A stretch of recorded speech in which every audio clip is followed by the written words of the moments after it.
Bienvenidos amigos y amigas a Historia con el Móvil. Yo soy Juan Jesús Pleguezuelos, profesor de Historia de Instituto, y en este programa os traigo episodios de la historia que nos ayuden a entender esta complejísima realidad y de paso entretenernos. Ponte cómodo, vamos a viajar al pasado, vamos a ver qué aventuras vamos a descubrir, vamos a ver qué nos va a deparar hoy la historia. Antes de empezar con el programa, recordarte que si amas la enseñanza, y más si eres docente, te va a gustar mi libro Sigue enseñando 10 razones por las que pensar que nuestra profesión es la más bonita del mundo, porque lo es sin duda alguna si eres docente y a veces sientes que estás perdiendo la vocación y a veces dudas de lo que estás haciendo. Este libro está escrito para ti. Es un libro escrito para todos los docentes. Para todos los docentes, sí, y para mí también. Bueno, hoy vamos a hablar de la invasión de la URSS a Afganistán. Vaya tema. Lo que voy a decir va a llamar mucho la atención, con todo lo que escuchamos de Afganistán desde hace ya años, pero Afganistán en el pasado tuvo momentos de gloria, tuvo momentos de esplendor, tuvo momentos de gran desarrollo. Tanto es así que llegó a ser un gran imperio territorial, político y cultural. Estoy hablando del imperio gaznávida.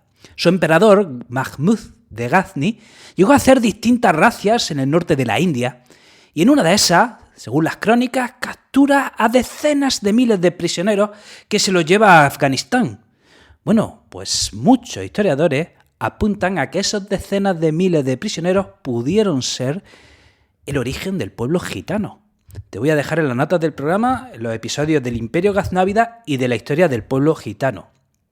La capital del Imperio Gaznávida, Ghazni, llegó a rivalizar en esplendor cultural tanto con Isfahán como con Bagdad, o sea, las grandes ciudades de la época y de la región.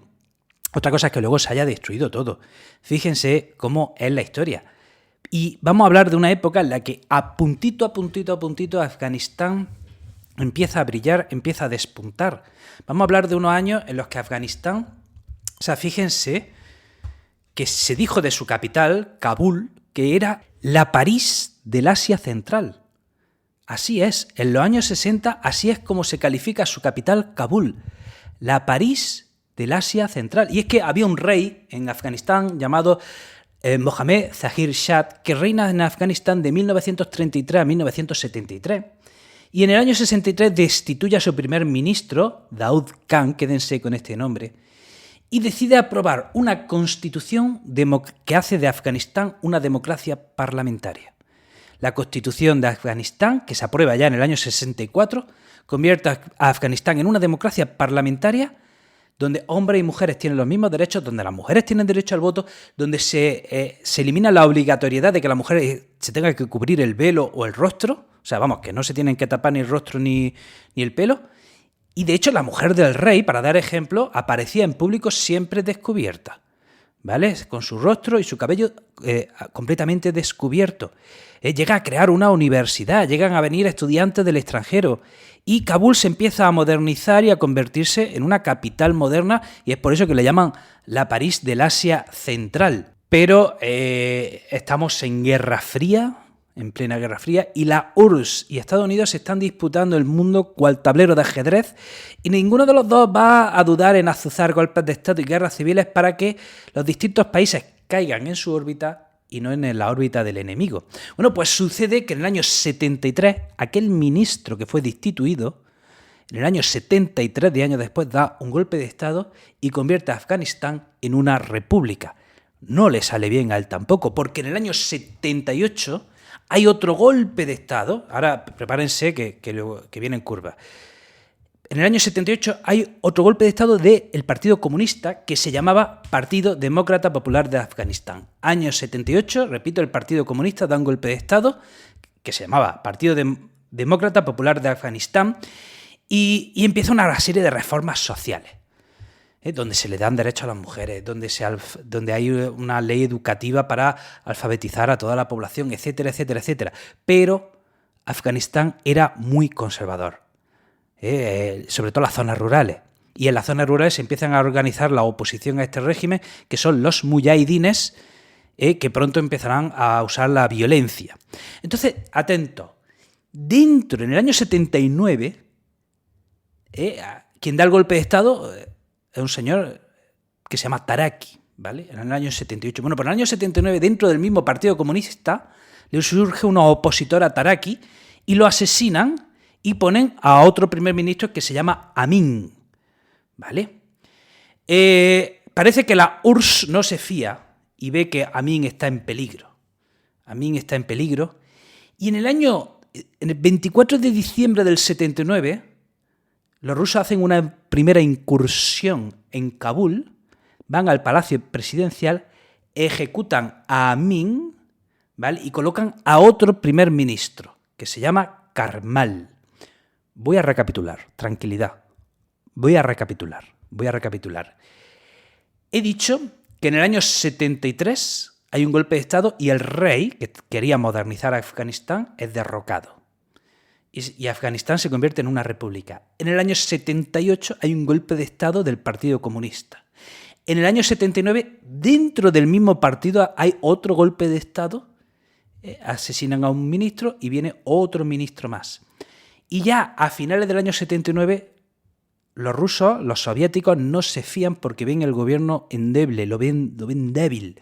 Entonces los rusos entran en Kabul, ejecutan al primer ministro y colocan a otro ministro que les va a ser ya completamente títere, que se llama Karmal. Entonces, ¿qué pasa? Que los rusos han entrado en Afganistán supuestamente para proteger al gobierno comunista. Para eso han entrado los rusos o soviéticos, nos vale igual, ¿vale?, en Afganistán, para proteger al gobierno comunista. ¿Por qué? Porque en las zonas rurales hay una fuerte oposición a ese gobierno comunista. Estoy hablando de los mujahidines. Entonces, esa es la situación. Un gobierno comunista que quiere emprender reformas sociales, pero en el campo, en las zonas rurales, hay una fuerte oposición de los mujahidines. Y es por eso que los rusos entran a Afganistán, colocan a un primer ministro suyo que les sea leal, ¿vale? Y para eso entran en Afganistán, para proteger al gobierno comunista. Esta es la causa de la invasión soviética de Afganistán. Proteger al gobierno comunista de la oposición rural de los mujahidines.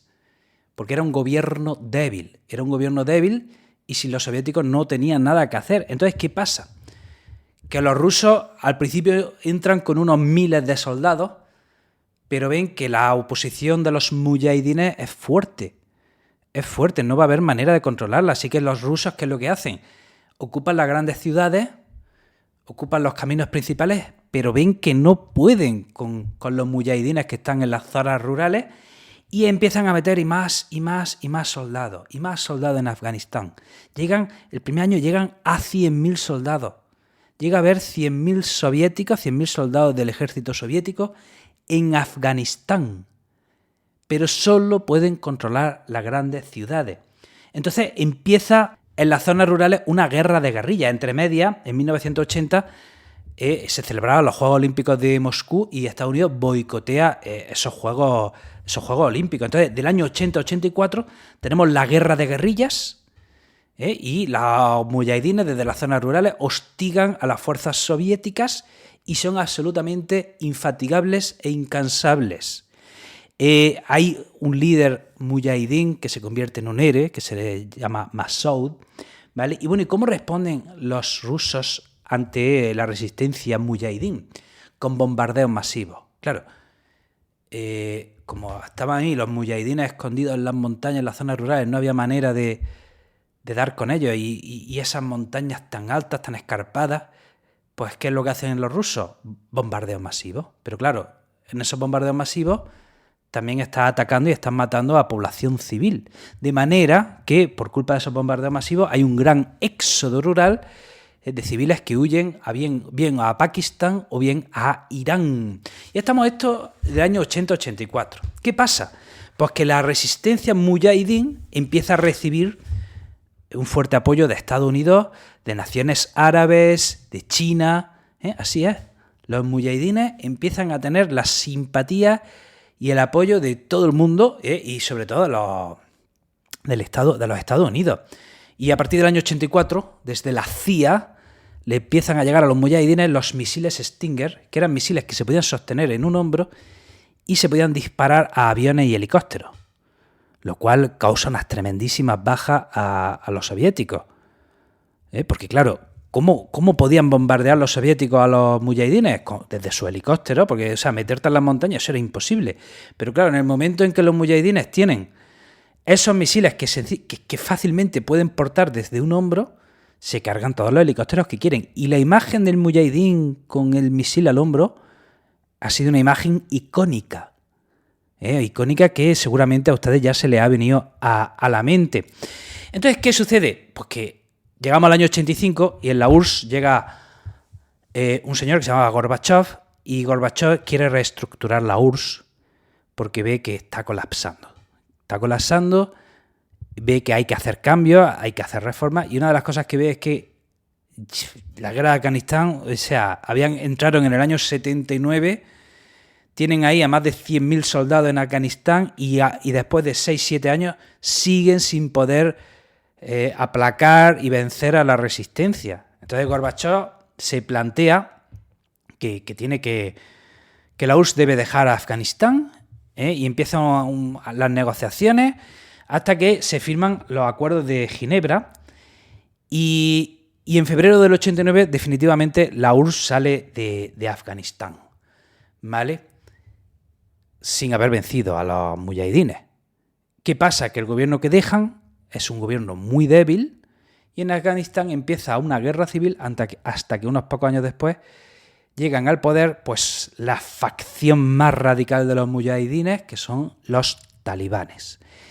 Y para la URSS, muchos analistas también apuntan que la guerra de Afganistán fue una pieza determinante para hacer que la URSS se desangrase y la URSS terminase siendo vencida y se tuviese que desintegrar. Porque, claro, mantener una guerra de 10 años, mantener a más de 100.000 soldados en otro país, pues eso vale una pasta.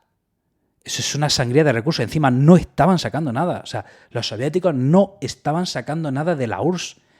Y mantener una guerra de 10 años para no sacar nada, pues es un coste inasumible. Y pudo ser determinante la guerra de Afganistán en el final de la URSS.